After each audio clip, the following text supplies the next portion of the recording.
Hello traders, Gary Wagner here, just about 10:20 in Honolulu, 4:20 in New York on Thursday, April 28th, 2016, and we're looking at the Dow Jones Industrial Average trading down in triple digits today.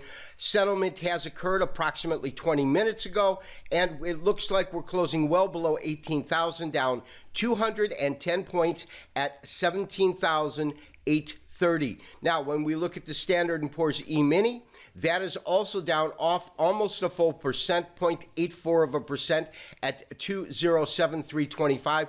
Puts it off about 17.5 points on the day. We'll take a look at the recent tops that we have seen and where we think this market could go if, in fact, we do see a retracement. We'll also take a look at the dollar and oil, all on today's trending markets.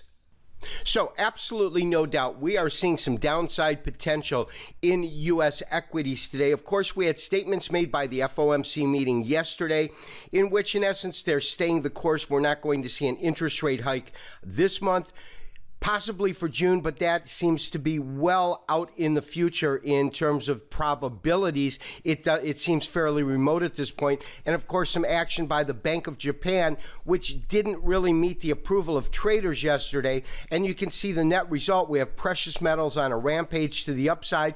We have equities trading lower on the day. Now, we are looking at a chart of the Dow Jones Industrial Average, and this is a daily chart. And if you recall from the other day, we actually took a look at this chart and put in a couple of areas that we wanted to pay special attention to. And they're really the most recent tops that we have seen in the market. We had some good activity. You can see these tops that come across here. So we identified this particular price point, which sits right around, well, just below 18,200. And then when we take a look at this market, which had just come up, you can see that it quite eloquently matched this top right in here. We had definitive headwinds, and today's action actually moved us below the most recent top that we have seen in the market. This coming in, of course, in November and December of last year. So traders, I've just gone ahead and pulled up our Standard & Poor's. This, of course, is a daily chart, and it is the E-mini. We've got this series of tops also in the Standard & Poor's 500 that came in December and October into the beginning of November, of course, of last year. These two tops were quite decisive in that although you had one particular V or dip, following that, we went to these lows that we achieved back in February, and that was just prior to this dynamic rally taking the market from about 1,800 to 2,100. Also, we absolutely have identified this particular area, meaning 2,100, as an area that has extreme headwinds, so to speak, and a lot of resistance. So my sense right now is that in terms of an area that I would look at to find some potential support, the first real area that we're going to look at has got to be about 2054. It's based on a Fibonacci retracement, 23%, and that is, as I said, a retracement from these tops at 2122 down to this low right in here, which comes in at around 1830, 1831 in that area. If the market would slip below that, it would have to be this 38% retracement level, which comes in at 2011. And that is also, by the way, where our 200-day moving average is fixed, which is at 2008. Now, we have been inactive in trending markets, and I wanted to spend just a quick moment to maybe explain my rationale behind that, and that is that our clients, our subscribers with trending markets are also with the gold forecast.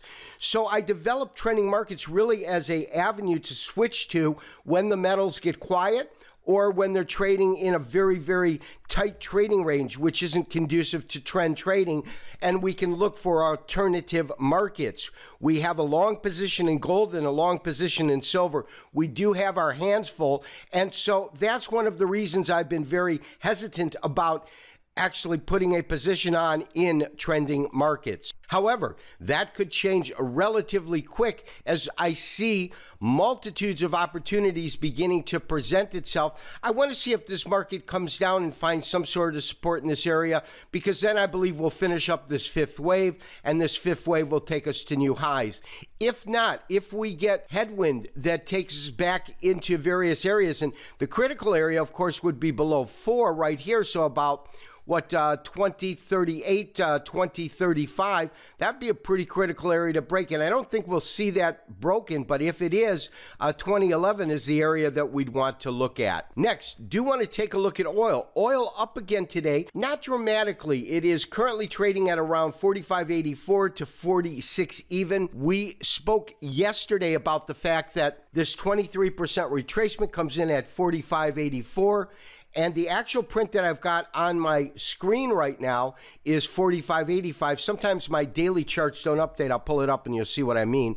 But sometimes my daily charts just do not update. But this is the true price that we're looking at in terms of where crude oil was fixed at, which is 45.85, up 52 cents per barrel. And to be quite honest, the market looks very strong. I thought we would see some real resistance at 40.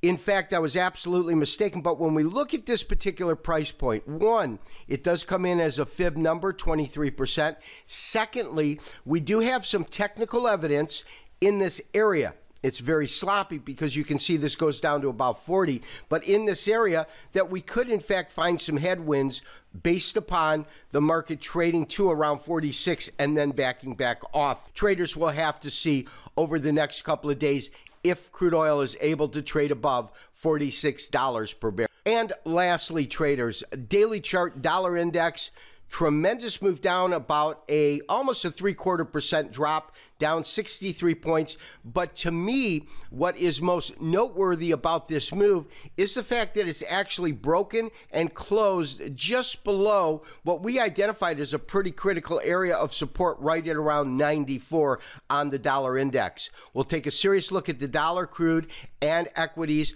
but we're knee deep in a couple of longs in the precious metals that have finally gone into profits. This has been Gary Wagner, wishing you, as always, good trading. We'll talk to you tomorrow for the weekly wrap-up and review. Bye-bye.